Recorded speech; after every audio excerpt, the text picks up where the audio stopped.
Joining a Facebook group or creating one of your own seems to be an integral part of having a business Facebook page. To find out all about why and how to use Facebook groups and the manners that will keep you from being red-carded and booted out and make being part of those groups more effective, I have Sharon Atwood of Brand Etiquette here with me in the studio. G'day, Sharon. Hello. Hi. And I've got Kat Paz keeping us on track, don't I, Kat? Hello. Yes, absolutely. Now, Sharon, Facebook groups, where do they come from? I think Facebook groups really came about as obviously Facebook wants to make us happy and make us hang out there, and what better way than getting us into a group situation? Absolutely. So it's the social aspect of Facebook. It is, and as I say, probably an 80-90% of groups there are all about people helping people, asking for suggestions, asking for help, bringing us together on some sort of common ground. So it's very much about community. And in the business world, business Facebook pages are pretty much doing the same thing. They are. They give us, I think there's still that struggle between selling versus building community, and I think that's something that will go on probably forever. But it's really is giving us that chance to come together as business owners. So why should we join Facebook groups? Probably because everybody else is there. This is one time when that's actually quite a good explanation. It is the place to be. I mean, there was a time when pages... we relied on pages to give us that sort of content, and really now that sense of community, that sense of having input has moved into a group situation. Now, what sort of groups are out there and what sort of groups should we as business owners join? There are, and it's great. I love the fact you've asked that question because there really needs to be an understanding of why we've joined certain groups, you know, what we give to those groups, because it's all about the generosity there, and also what it is obviously we can stand to gain from belonging to the group. So first up, we need to be clear about the objectives of our business, you know, clear about who we want to meet, because we'll encounter some groups that are purely about networking. It's purely about learning about other businesses, connecting with services and trades that we might have a need for. There are others that are all about education. You know, it's a chance to learn within our industry, and some as well are probably more of the sort of closed group type that are about bringing us together with our peers, and it's a chance for us to spend time with people within our own section of the industry. So, as a business, what sort of groups should I be joining? Should I be joining all of those types? I think you need to be quite strategic. You know, we don't have enough time in the day. I mean, there's over 1 billion people in Facebook groups. There's hundreds of millions of Facebook groups in existence. You know, some are quite current and there's a lot happening. You know, others, it's kind of like, hey, someone turn the lights out on your way out the door. You know, it's like shuffling chairs on the deck of the Titanic. But it's finding something that, you know, suits the time that you've got to commit to the group. You know, find the right group that you can, you know, get something out of. And I'd often say to people is, you know, find, you know, probably a few that are local, if that's important to your business. You know, look for the right ones within your local area. Perhaps look for something that's a bit more, you know, maybe Australia-wide that's in line with your kind of business, and then something that connects you to your peers. It tends to tick the boxes for most people that if you've got groups spread across those areas, because you can't be all things to all groups. So how do you find these groups? A lot are quite easy to find. It's a matter of, you know, searching in Facebook. We type into the toolbar what we're looking for. We can pop across to groups in the little tabs. It will bring up groups with that in their name, or groups that are tagged for that purpose. So you'll find them that way. The beauty now as well is recently we've seen advances with the way that Facebook's supporting groups. The groups can actually suggest other groups. So once you're in there across the top, you'll see the little buttons, and there'll be groups that those admin suggest you might also like to join. See, I forget that you can search for groups. I forget that there's that functionality there. Yeah. I'm always looking for a specific name, but I don't have to know their name. No. So things like, yeah, if it's employment groups, I mean, there's ones out there, you know, help people find jobs or support them. You can search, you know, locality-wise if you're looking for a particular place, and it'll bring up groups with that.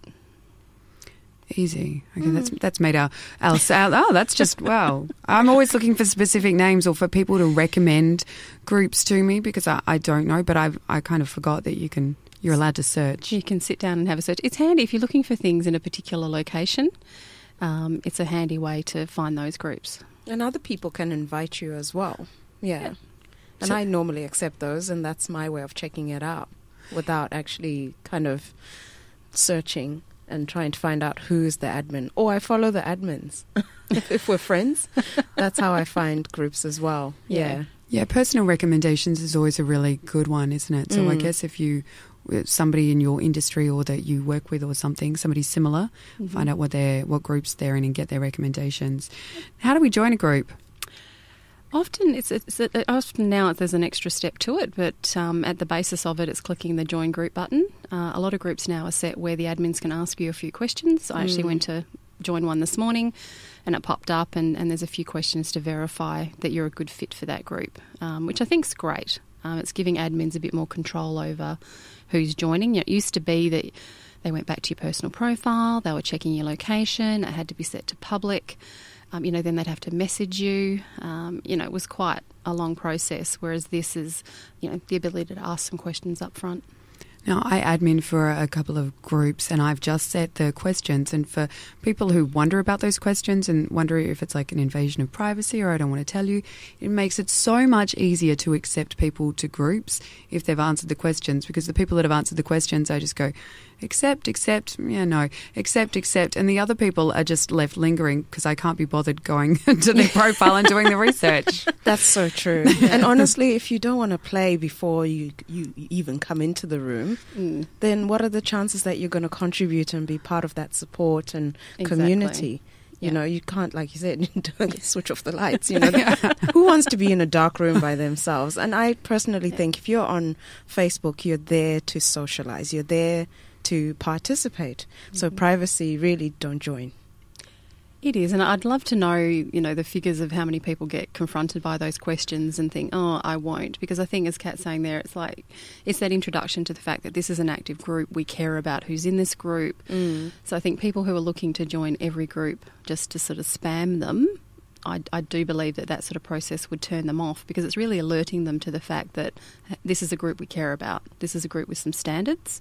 And I'd like to think that those people would perhaps not join after that. Yeah, that's a great point. So if you see the questions, it's a great indicator, not that people are interested in you, but they're keeping all the other people that aren't so involved in groups out, which is, that's right, sorting the wheat from the chaff. Because then there's more fun, isn't there, like in supporting each other. And I found that I've left some groups where I just feel it's toxic, and then other groups where people are really happy to help. So it does take trial and error, but I agree with Sharon, it's very strategic what you do. Okay, let's talk about the strategy. So what do you mean by strategic and strategy, and what should we be doing? I think from this point there is a difference, obviously, joining groups for the sake of our business, either for our personal growth within our business, to be able to give back to our business community or contribute back to our peers. That sort of thing. It's finding the right place to do that. It's different than organising or joining a group that's a cooking group, or like the local school P&C, those kind of things. We're really just joining those groups because we have that common interest, we have the desire for that content, and that is deemed to be the best way for us to get that content. Whereas I think in other aspects you need to look and think, is this a group I can contribute to? Do I have time? Is this the right audience for me? And the flip side of that is that, ultimately what goes around comes around is the expectation in that. Okay, am I giving or am I taking? That's what I'm doing to this group. I want to be both. I want to give and a taker in this group. Well, that's the thing where it needs to sit, and we see too many people sort of, I heard a great term, they called it the drive-by poster. I think it sets up a great visual. These people that just come in, dump their post, run away, don't contribute at all. And there's a lot of groups out there now that have that sense of, you need to post first. You need to help somebody. You need to do something before you ask. And that's the culture. So, and a lot of groups, they're very upfront with what their rules are. They're very upfront with what their expectations are. And that's what makes a quality group. Oh, that's another thing, the rules. It's not quite obvious on Facebook, on the groups, that there are rules. And I've seen a few people getting burnt, literally, where someone just goes, read the rules, love. It's like, oh, I didn't know there were rules, and that poor person gets done for doing it. Yeah, it is. And I suppose that's the thing at the moment. Sometimes they're within the about section, on that right-hand side. Okay. But that's a long section that's often wrapped up, so you've got to read it to the end. Other than that, most groups now I'll see will have a pinned post at the top, which covers out their expectation. They may in the banner photograph, have a thing, you must read the pinned post before you read. And I think it comes down to another thing, that if you're going to get involved, you've got to have that sense of awareness. It's not enough to just jump in. Most groups now, they'll have some rules, they'll have a pinned post, something's there. You need to actually read it. And I guess you can also just scroll down as well and get a sense of the feel of the group, what's going on. Yeah.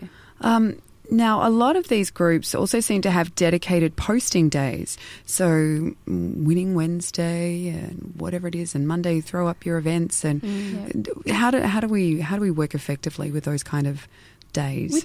With clients, when I'm working with my clients around engagement and how they're going to contribute to groups, often we'll work with a simple Excel spreadsheet. And if there are how many of a groups they're looking at contributing to, we'll actually, I'll encourage them to get started, pop it into an Excel spreadsheet, get an idea of, the days that you can post, the days that you like. Just so that you get that feel that if you, strike a certain day where you think, well, I've got something to share today, I really need to ask a question today, you can go through those groups and see which is the one where I can ask that question today and it's allowed. It also gives you the chance to jot down the vibe of the group, make a note about who the admin is, what page are they from, because it will tell you now the page it's attached to. But you're just building up that sort of background over time of the group. But I sort of find that way too, if you've got an event to post and you think, oh, yep, it's Wednesday in this group, it saves waiting another week to have to think about it. Whereas you're thinking, because a lot will have, Wednesday seems to be a big share day for events. Often groups have that Friday free-for-all kind of thing. But it just means that a snapshot you can see, where you're contributing, how you're sharing, when you can ask, what you can put out there. So I think there is a need now to keep track of groups, and I've just found that's an effective way to do it. For those who haven't seen them and don't use groups, what we're talking about is on certain days the admin or someone will put a post like, okay, great, it's Event Wednesday. So if you've got an event coming up, put the link in the comments below, and off you go and check out other people's stuff. So some etiquette around that, because this drives me bananas. It does. I think that's another thing with the groups is when it's the requirement is post under this post. Just do that.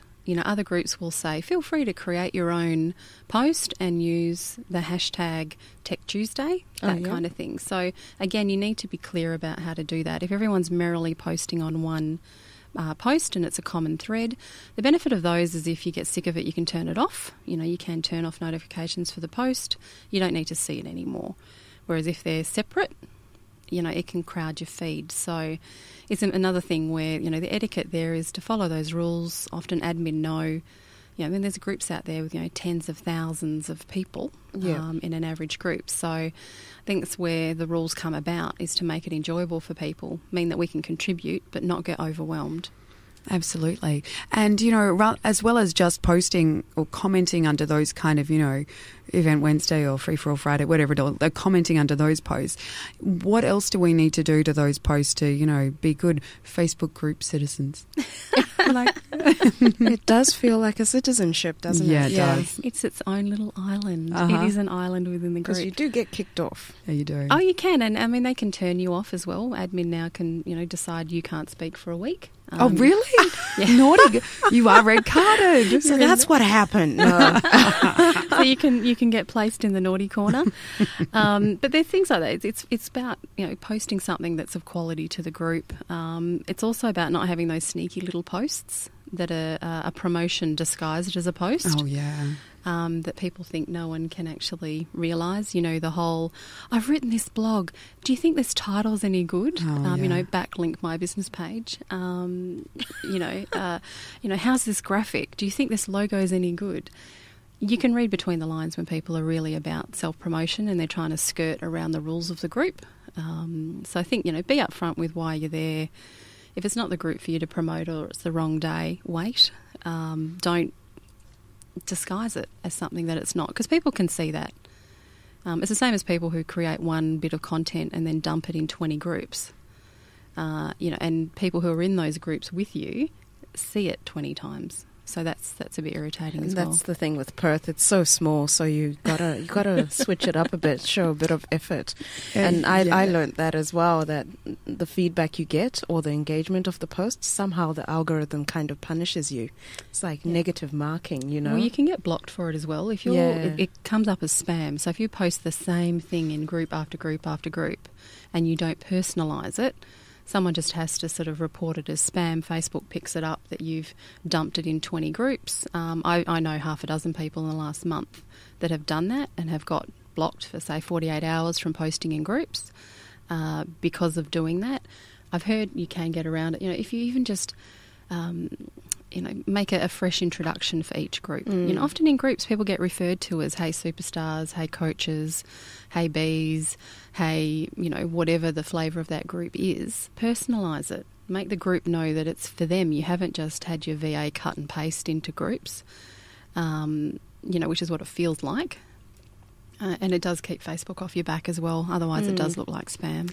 One group that I belong to, they say, you can post comment under this post, but, and they put this in their post, but you must comment on 3 other people's comments, you know. Oh, that's nice. Yeah. So that keeps the vibe happening. And because a lot of people do the drive-by, not even posting, drive-by commenting, they will comment and then they just leave it and go. And I see these social media ladders, for instance. Here's my comment, here's my social media site, and there's no likes, there's no clicks, there's no nothing. True. Yeah. They've just been dumped and run and they're not going back over them.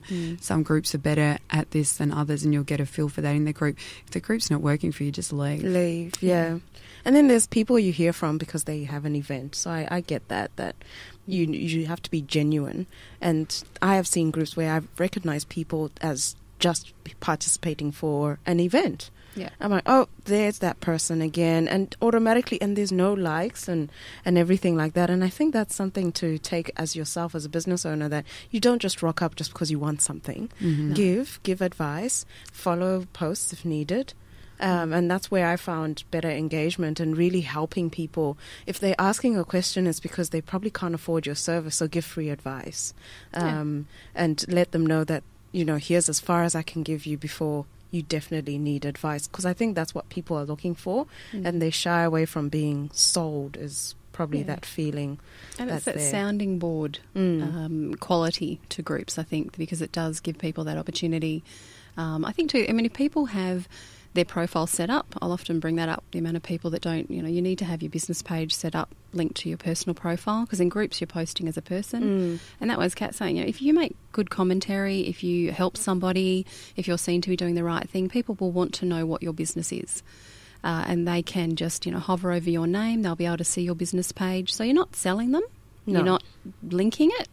It's up to them. But if you're providing good content and you sound like a good person, chances are they'll like your business page or pop over, and it's just the organic way that it should happen. And it often does. I've found that. If I'm making a good comment or participating in a conversation, I'll pick up a few likes over on my business page, or I'll hear from somebody over there, and that's how they've done it. You know, it's just a really easygoing way to work it.